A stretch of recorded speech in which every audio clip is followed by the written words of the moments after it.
Represent set of numbers as inequality. Write a linear inequality for the given situation. Now, when you solve inequalities, you will normally land up with some solution which will be dealing with numbers. So I thought it is useful to see how, when we are given a set of numbers, we can write that as an inequality, and also I would like to show you how to represent it on a number line. Right, so that ways we'll get a clear idea about what we are getting into, right? And then we will take up some problems to solve inequalities. So for each of these situations, let me just make one number line, and then I'll show you each of these set of numbers on a number line, right? So these are my corresponding number lines for the 5 situations given.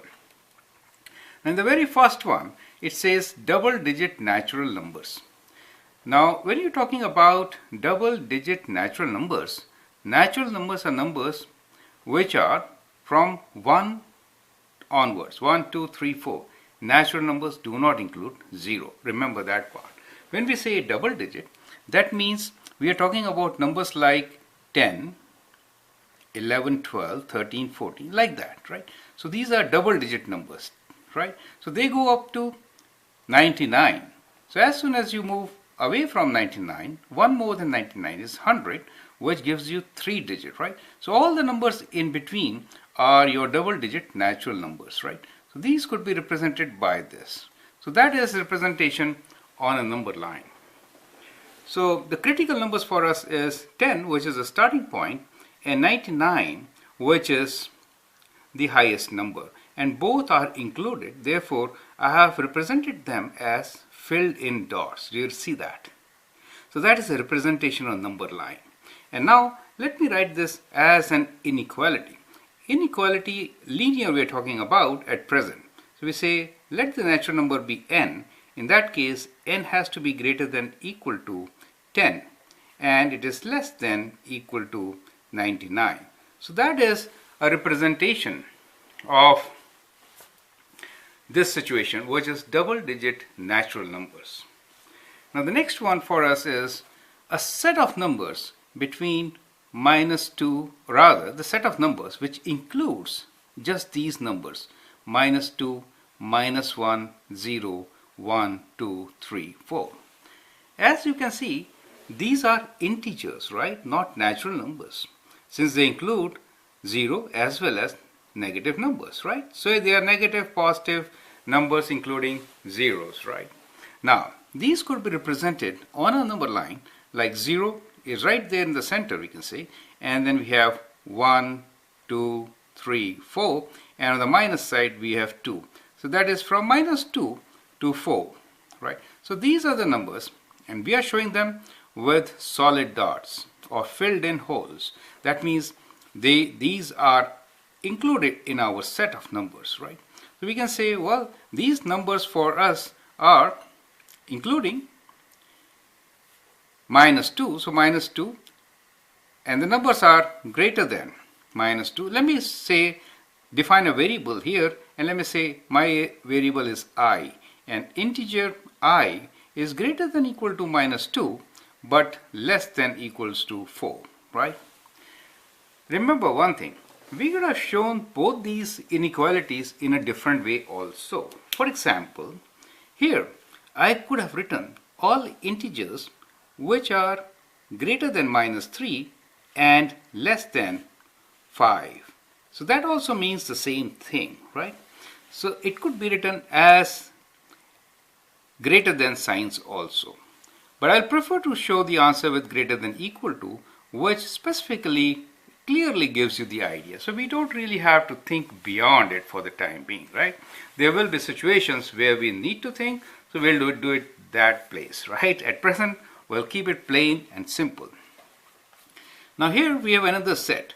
Now you will note that I have given you a variety of examples, just 5, but they cover a range for us. Now this is the way of representing numbers from 3 to 10, where 3 is not included and 10 is also not included, right? So on a number line, I can say these numbers are from 3. So we'll start from 3 and write 3 with an open dot or a hole, and then 10 with an open dot and all the numbers in between. Do you see that? So this represents all the numbers in between 3 and 10. If nothing is mentioned, it means that these numbers, let's say x is our variable, x defines the numbers between 3 to 10, then x belongs to the set of real numbers. And we could write this as an inequality saying that x is greater than 3 and is less than 10. So that is the representation on a number line, and here this is the inequality representing the set of numbers given to us. Now when we represent numbers in square brackets, these are open brackets, that means not included, right? So these are, let me write down open brackets, and that means not included, right? So let me write here not included. That means the boundaries 3 and 10, they are not included. But if I write in closed brackets, so these are closed brackets, right? I should not say, basically you say open because this is open and that is closed. So let me write square brackets. So when we are representing numbers in square brackets, then the numbers are included. Okay, so when we say between -9 and 9, both being included, so in this case we'll write this as x greater than equal to -9 but less than equals to +9. And on the number line you will represent them with filled in dots, which is from -9 to +9 and everything in between. So that is how you're going to represent it on a number line.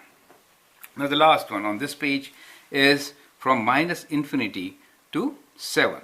-infinity, that means the number line, it extends forever and it goes to -infinity to 7. And let's say this number 7, since it is with a square bracket, this number is included. So that is the representation from 7 to -infinity or from -infinity to 7. So in this case, we'll write x is less than equal to 7, right? I hope that makes sense. X less than equals to 7 means all the numbers which are less than 7. So that is how we can represent them as inequalities. So remember one thing, whenever we are talking about inequalities, we are using the symbols less than, greater than, or less than equal to, or greater than equal to, right? And the way it is, the bigger size represents the bigger number. So 10 is greater than x, and this is x is greater than 3, or 3 is less than x, or x is less than 10. That is how you can read them. I hope these particular 5 examples give you a fairly good idea about representing numbers in inequality and also on number line. And with that, we'll move on in solving inequalities. Thank you.